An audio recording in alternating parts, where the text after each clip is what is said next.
Ben écoute, c'est moi Thomas, on est là, at the Lily Pad. On vient de jouer, c'était super, c'était epic. Franchement, c'était une expérience très marrante. Vraiment, t'arrives, tu fais le balance très rapide et boum, après tu joues quoi.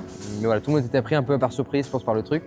Donc l'énergie était difficile à choper, mais je trouve qu'on a fait quand même un super travail malgré ça. Je pense que c'était spécial parce que c'était notre premier gig ici. Premier gig en entier où on fait vraiment 1 heure de set. Je sais pas, on n'a pas encore fait de débrief. En général, on fait des débriefs, ça sont les lendemains. Donc là, voilà, on a fini le concert, on est content. Demain, on retourne à New York. Demain, c'est reparti. On a direct un concert demain en fait. Ça va être un peu le même délire, pas beaucoup de temps de soundcheck, mais ça va être quand même vachement chouette, je pense, ça va être cool. Notre première date, vraiment en mode date, full set, 1 heure de set à New York. C'est vraiment réveil, on se casse quoi. But the Dunkin' Donuts, the breakfast was very good. J'ai perdu mon Chimes, il l'a oublié dans l'autre maison à New York. En faisant mes affaires, voilà, c'est là que j'ai demandé du coup le Chimes à aller dans ce petit sac jaune et qu'il n'avait pas. Donc j'ai retourné les valises de tout le monde. On va essayer de le retrouver, ouais. J'aimerais bien, moi. Il y avait assez d'émotions. Tu veux que je pleure? J'ai oublié mon Chime. J'ai oublié mon Chime dans la dernière maison. Dans la maison de New York. En me disant c'est impossible que quelqu'un ait laissé un Chimes comme ça sur une table et s'est pas dit ah mais attends, ça c'est à nous, il faut qu'on le prenne même sans savoir ce que c'est dedans. C'est de le retrouver. Hein. C'est comme ça, c'est la vie, tu sais, il y a des choses qui arrivent, des choses qui partent. Non Malo, non, reviens. Et non, finalement personne l'avait donc un premier concert depuis quelques années sans Chimes, ça m'a fait marrant.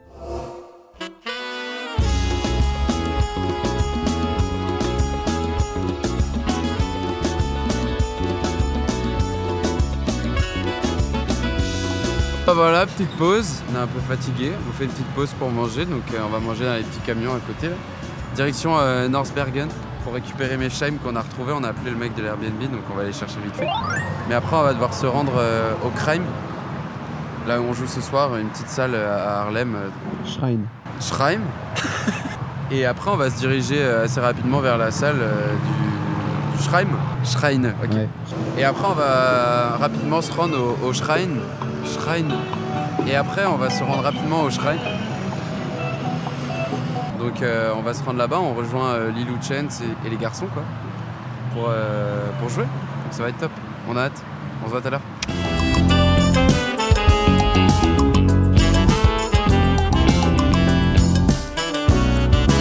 On est de retour à New York, encore une fois. Ah non, on est dans le New Jersey, pardon. Oh la chute.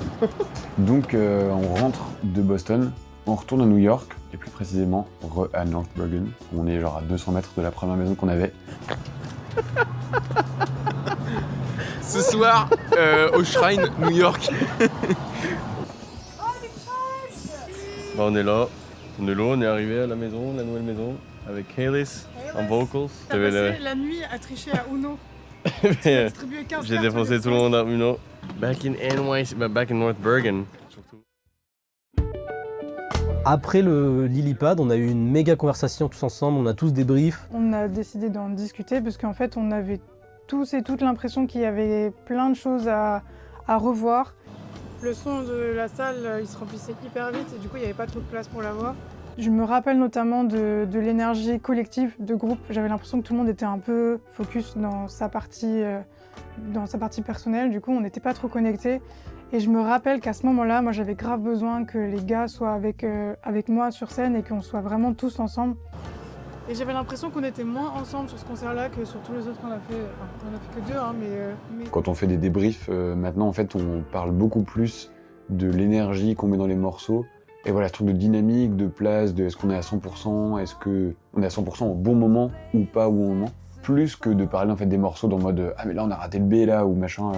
Mais je pense que faut peut-être se forcer à plus être en mode qu'importe la situation, de quand même être en mode dedans quand on est ancré et qu'on est calme ou qu'on est tous en train de bouger tout. Il y a un moment, je te regardais, je te faisais des grands sourires. Je pensais que tu me regardais et en fait tu me regardais. Mais non, mais genre, tu sais, avec les lunettes, je pensais qu'il me. Parce que. Donc j'ai des lunettes, je vois rien sans. Et j'ai aussi une petite paire de lunettes de soleil mini qui sont un peu rigolotes et des fois je les mets et ils me disent oh vas-y mets les lunettes, c'est rigolo, ça fait un style marrant, j'aime bien. Et donc j'ai mis les lunettes. Problème est que quand je mets les lunettes, je vois rien. Et donc j'ai passé le concert tout seul en fait. J'ai passé le concert, mais j'ai même pas réalisé pendant le concert, j'étais en mode ouais, au moins j'ai l'air stylé avec, avec mes lunettes. Et genre, je regardais les gens, j'avais aucune idée de s'ils me regardaient aussi. Oui, il regardait dans ma direction et en fait, J'ai genre, regardé la peut-être basse, tu en fait. regardes Alice, tu vois. Ah, je suis désolé. Quoi? Ou alors tu regardais comme ça, tu vois, mais. Et du coup, j'étais là en mode. Et genre, juste toi, t'es comme ça. Donc à partir de là, je me suis dit, plus les lunettes déjà. Genre c'est important, on a bossé sur les regards entre tous, on a bossé sur l'interplay, etc. Et moi je me retrouve enfermé.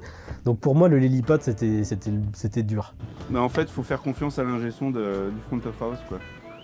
Même si on le connaît pas, de toute façon vous n'avez pas le choix, donc faut penser que ça sonne bien pour les gens. Et en vrai, la majorité des fois, ça c'est le cas. Hein.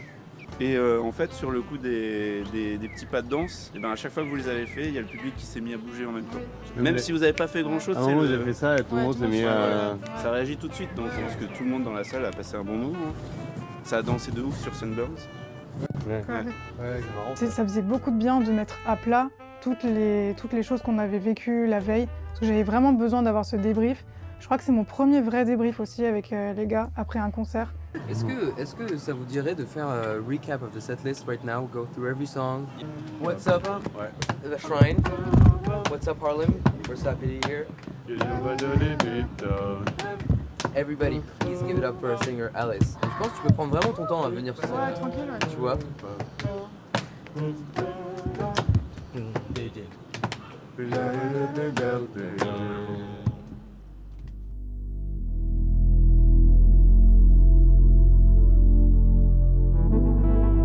Du coup pour le shrine, ambiance du quartier, ouais ambiance bizarre. Il y avait une ambiance bizarre, mais partout. Dans le groupe, dans le quartier où on était, même dans la salle de concert. La casse claire, il marchait pas, il était totalement cassé. J'ai passé 15-5 minutes à essayer de la réparer. Vraiment, il était déchiré. Et finalement, on a joué avec la casse claire déchirée. Et le soundcheck, là je me suis dit ok, donc là c'est vraiment comme ça qu'ils font les soundchecks aux États-Unis. Le mec m'a demandé de dire un mot dans le micro et c'était terminé. Mais je trouve que Shrine, on s'est adapté beaucoup mieux. On était beaucoup plus ok, on a ce qu'on a. On a encore une fois 30 minutes de soundcheck, même pas, c'est juste on s'installe et on joue. On a fait une performance beaucoup mieux en fait. Et beaucoup plus fun, et on était beaucoup plus dedans. Et je trouve qu'on avait appliqué bien plus ce qu'on avait bossé pendant la résidence scénique.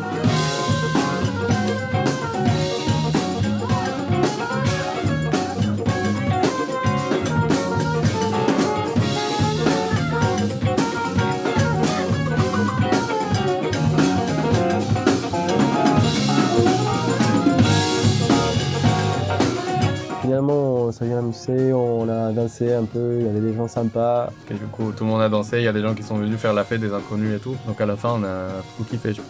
Et le concert à Harlem, j'adore Harlem.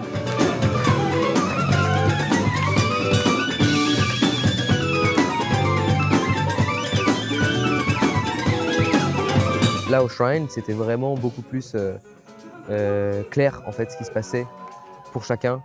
Et c'est toujours comme ça aussi en général, quand tu fais une date, t'en fais une autre après, que t'en fais une autre après, en général, le set il commence à rentrer et en fait la musique commence à entrer. Donc en fait c'était cool. Le Shrine c'était beaucoup plus clair pour nous ce qui se passait. Je l'ai trouvé tellement mieux ce concert parce qu'au fur et à mesure les gens y venaient. Là on a intéressé les gens, on les a incités à venir juste en étant à fond sur scène. Ça j'étais content.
the trick out of the moon.